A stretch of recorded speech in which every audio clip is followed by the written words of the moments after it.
Hello friends, स्वागत है आपके अपने यूट्यूब चैनल में। तो फ्रेंड्स, आज हम लोग देखेंगे एनसीईआरटी का 6 जो साइंस का पहला चैप्टर है, विज्ञान का अनूठा संसार। ठीक है, इसको हम आज लाइन बाय लाइन देखेंगे। और पिछली वीडियो में हम लोगों ने इसका एमसीक्यू टाइप प्रश्न देखे थे। तो चलिए फ्रेंड, शुरू करते हैं। विज्ञान का अनूठा संसार, इसको हम लोग लाइन बाय लाइन देखेंगे। तो आप लोग तैयार हैं लाइन बाय लाइन देखने के लिए? मनुष्य सदैव अपने आसपास के परिवेश के विषय में जानने के लिए उत्सुक रहता है। बचपन से ही हम अपने आसपास के क्षेत्र के बारे में खोजने लगते हैं और प्रश्न पूछने लगते हैं। विद्यालय के प्रारंभिक स्तर में पढ़ते हुए क्या आप अपने आसपास के परिवेश के विषय में पता लगाकर और खोजकर आनंदित हुए? मध्य स्तर में भी हम अपने आसपास के इस सुंदर विश्व को जानने की और समझने की रोचक यात्रा की ओर अग्रसर होते रहेंगे। और इसके लिए हमारे पास एक नया विषय है, विज्ञान। विज्ञान के इस अद्भुत संसार में आपका हार्दिक स्वागत है। विज्ञान देखने, सोचने, समझने और कार्य करने का एक सशक्त माध्यम है जो विश्व के रहस्यों की परतें खोलता है। यह एक रोमांचक साहसिक कार्य की तरह है जहां हम प्रश्न पूछते हैं, प्रकृति के विभिन्न आयाम खोजते हैं और यह समझने का प्रयास करते हैं कि ये सब आखिर होता कैसे है। ये सब जानने के लिए सबसे महत्वपूर्ण है जिज्ञासा, और इसी जिज्ञासा से इस पुस्तक का शीर्षक भी आया है। अध्ययन चाहे रेत के छोटे छोटे कणों का हो या बड़े बड़े पर्वतों का, एक घास के तिनके का हो या किसी विस्तृत जंगल का, यह हमें सदा ही नित्य नई खोजों के लिए प्रेरित एवं उत्साहित करता रहता है। क्या आपने कभी रात के आकाश में चमकते तारों को ध्यान से देखा और ये सोचा कि ये तारे चमकते क्यों हैं? किसी फूल को खिलते देखा, आप विस्मित हुए हैं कि उससे कैसे पता चलता है कि कब खिलना है? ये सब विज्ञान द्वारा उजागर होने वाले अनेक रहस्यों के कुछ उदाहरण मात्र हैं। विज्ञान के बारे में सबसे रोचक बात यह है कि ये सर्वत्र है। महासागर की गहराइयों से लेकर अंतरिक्ष की व्यापकता तक, और रसोई में पक रहे व्यंजनों से लेकर खेल के मैदान तक, सबसे भूत अभूतपूर्व खोज ऐसे ही अकाल्पनीय स्थानों में हुई। देख रहे हैं फ्रेंड्स, ये कैसा है? ये रहा मरुस्थल, कितना प्यारा सा मरुस्थल है। फिर समुद्री तट है, ये भी कितना प्यारा है। आप इसको इससे पहले देख रहे हैं, देखिए पर्वतीय क्षेत्र है, ये भी कितना ब्यूटीफुल है। चलिए आगे चलते हैं हम लोग। फिर ये मरीन क्षेत्र है, यहाँ मरीन टाइप है। ये आकाशगंगा है, जो अपनी आकाशगंगा है मंदाकिनी। आगे चलते हैं हम लोग। विज्ञान एक व्यापक और अंतरहीन जिज्ञासा पहेली जैसा है। हमारे द्वारा की गई प्रत्येक नई खोज इस पहेली का एक और टुकड़ा जोड़ देती है। और आपको पता है कि यही तो इस पहेली की सबसे अच्छी बात है, इसकी कोई सीमा नहीं है। हम क्या क्या खोज सकते हैं, क्योंकि ज्ञान का हर नया भाग नए प्रश्नों तथा खोजों की ओर ले जाता है। हम कभी कभी देखते हैं कि इस पहेली का एक टुकड़ा गलत स्थान पर जोड़ दिया गया है और उसे वहां से दूसरे स्थान तक ले जाने की आवश्यकता है। नई खोजें प्रायः विश्व के बारे में हमारी समझ बढ़ाती हैं। आप जैसे जैसे यह पुस्तक पढ़ेंगे, आपके सामने अनेक रोचक विचार आएंगे। आप कई नए प्रयोग करेंगे जो आपको विचार करने को प्रेरित करेंगे, और यह भी जानेंगे कि हमारे दैनिक जीवन में यह कैसी उपयोगी है। अनुमान लगाएं कि जब हम नई नई खोज करेंगे तो क्या होगा। तब हमें यह समझ आने लगेगा कि ये नए विचार एक दूसरे से जुड़े हुए हैं। आइए इस यात्रा को आरंभ करते हैं अपनी पृथ्वी से। पृथ्वी एकमात्र ऐसा ग्रह है जिस पर जीवन है। पृथ्वी पर पर्यावरण भी है जिसकी रक्षा करना अति आवश्यक है। पृथ्वी पर जीवन की एक अद्भुत विविधता है। पौधे और जंतु जो इस ग्रह के विभिन्न क्षेत्रों में जीवित रहते हैं और फलने फूलने में सफल हो सके हैं।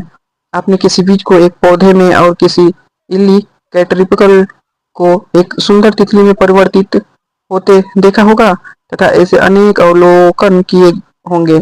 इन पौधों और जंतुओं का विकास किस प्रकार होता है? वास्तव में हमारे शरीर की वृद्धि विकास के लिए हमें भोजन की आवश्यकता होती है। विशेष रूप से भारत जैसे विशाल और विविध देश में भोजन अत्यंत मनभावन है। देश भर में विभिन्न प्रकार के स्वादिष्ट पकवान और उनको बनाने की विशिष्ट विधियां हैं। हम सब इससे बनते हैं। हम इसे कैसे पता करेंगे? देखिए कितना ब्यूटीफुल यानी कि फूड है, खाना है, देखिए सभी है इसमें। चलिए हम लोग आगे चलते हैं। हमें जीवित रहने के लिए भोजन के साथ साथ जल की भी आवश्यकता होती है। जल एक अत्यंत आनंददायक पदार्थ है। क्या आप कभी बारिश में दौड़े, भागे और कूदे हैं?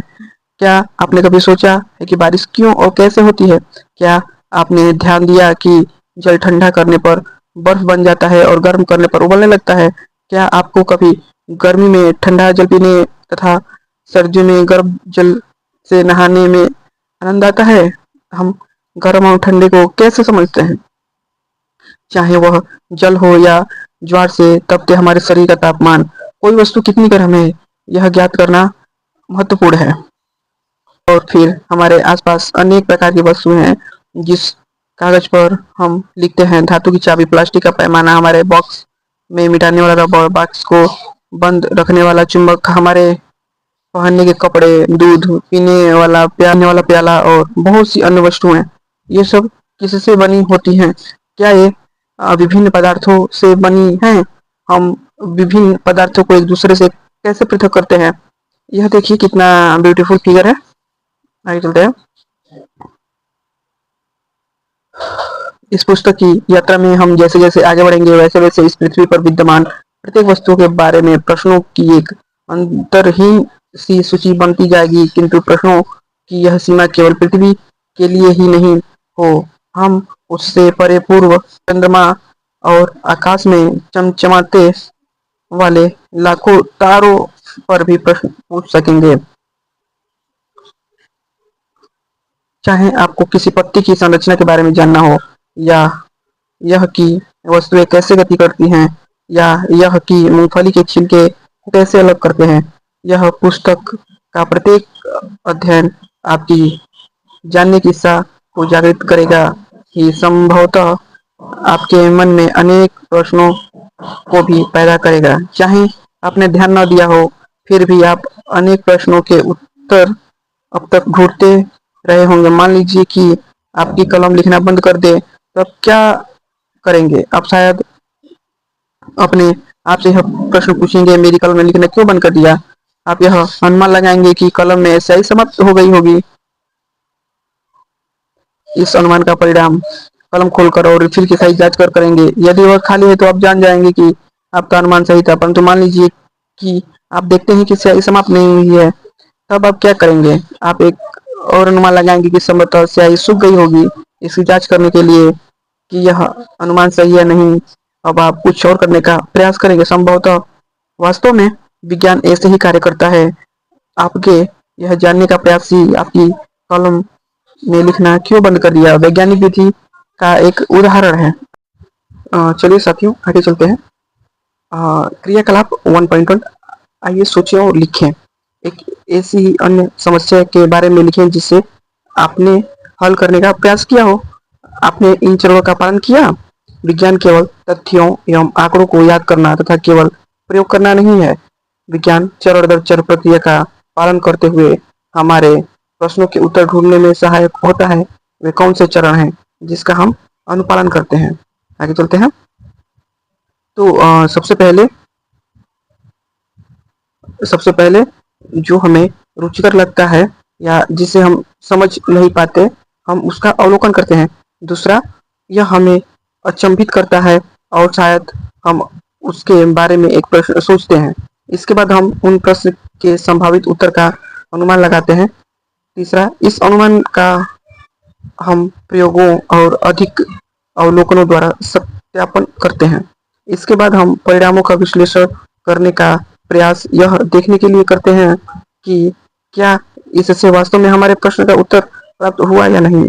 वैज्ञानिक वे लोग होते हैं जो समस्याओं का हल ढूंढने अथवा नई वस्तुओं की खोज करने के लिए वैज्ञानिक विधि का प्रयोग करते हैं। परंतु क्या कोई भी व्यक्ति जो वैज्ञानिक विधि का पालन करता है एक वैज्ञानिक की तरह कार्य करता है। भोजन पकाने वाला व्यक्ति यह सोचकर हैरान हो सकता है कि दाल कुकर से बाहर कैसे निकली, क्या कुकर में बहुत अधिक पानी था। साइकिल की मरम्मत करने वाला व्यक्ति के बारे में सोचिए, जो यह ढूंढने का प्रयास कर रहा है कि टायर से हवा कैसे निकली, हवा कहाँ से बाहर निकल गई। या कोई वस्तु ठीक करने वाला व्यक्ति यह ढूंढने का प्रयास कर रहा है कि विद्युत बल्ब क्यों नहीं जल रहा। इसका मतलब क्या कोई समस्या बल्ब में है या स्विच में। जब हम प्रश्न पूछने और इसका उत्तर ढूंढने का प्रयास करते हैं तो यह एक तरह से हम सभी वैज्ञानिकों जैसा कार्य करते हैं। क्रियाकलाप 1.2, आइए सोचिए और लिखिए। आप दैनिक जीवन की ऐसी एक परिस्थिति का वर्णन करें जहां कोई व्यक्ति वैज्ञानिक विधि का अनुसरण करता है। तो क्या आपने अनुभव किया है कि हमारे दैनिक जीवन में ऐसी अनेक परिस्थितियां आती हैं जहां हम अपने जाने अनजाने वैज्ञानिक विधि का प्रयोग करते हैं। हम सभी इस एक सीमा तक वैज्ञानिक विधियों का अनुप्रयोग करते हैं जो हमें हमारी बड़ी समस्याओं को हल करने एवं ब्रह्मांड के रहस्यों का समाधान निकालने की क्षमताओं को बढ़ाती है। यह समझना आवश्यक है कि विज्ञान को समझने और सीखने के लिए जिज्ञासु होना और आसपास के वातावरण का अवलोकन करना सर्वोपरि है। जब हम जिज्ञासु होते हैं तब हम प्रश्न पूछने लगते हैं, कैसे और क्यों।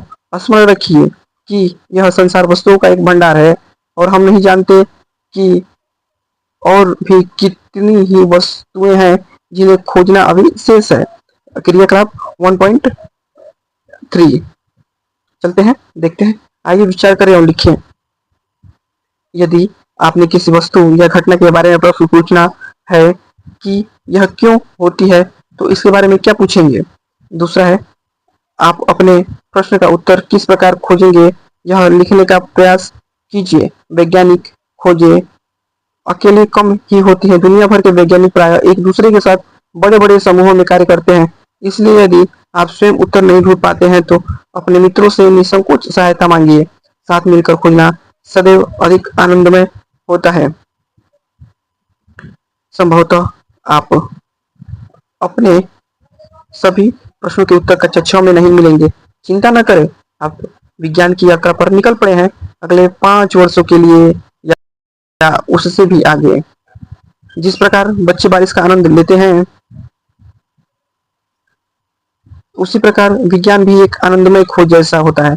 विज्ञान की इस यात्रा का आनंद ले और खोज करते रहें। ब्रह्मांड के अद्भुत रहस्य के बारे में सोचना कभी भी बंद न करें और प्रश्न पूछते रहें। क्या आप विज्ञान की इस रोमांचक यात्रा पर निकलने के लिए तैयार हैं? आइए इसे आरंभ करें। तो फ्रेंड्स, कक्षा 6वीं के इस पहले अध्याय में हम लोगों ने देखा कि हम विज्ञान के जो भी वैज्ञानिकता है यानी कि जो खोज करने की विधियां हैं उसको हम कैसे ढूंढें, कैसे खोज करें, कैसे उसके बारे में जानकारी प्राप्त करें, इन सब चीज़ों को हम लोग देखेंगे। और आगे की कक्षाओं में हम लोग और भी अच्छी अच्छी चीज़ों को साइंस के बारे में देखेंगे, कैसे खोज करते हैं, कैसे क्या करते हैं, इन सभी को देखेंगे। तो थैंक यू फ्रेंड्स, फिर मिलेंगे हम लोग चैप्टर नंबर 2 में। Thank you friends.